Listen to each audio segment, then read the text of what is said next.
umaga, Luzon, Visayas, Mindanao. Ako po si Galiana B. Arce.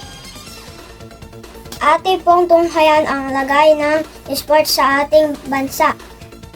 Samantala, panibagong panalo para kay Filipina Rising Tennis star Alex Yala sa 2026 ASB Classic Round of 32 sa New Zealand pa rin. Tinalo ni Yala sa round na yan ang Women Single Tournament ang 2024 Paris Olympic silver medalist at world number 69 na si Donna Bekic.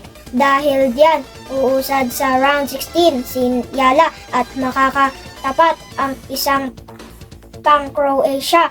Kamakailan lang nanalo rin si Yala at kaniyang American partner laban pa naman sa tennis superstar na sina dating world number 1 Venus Williams at Elena Svitolina.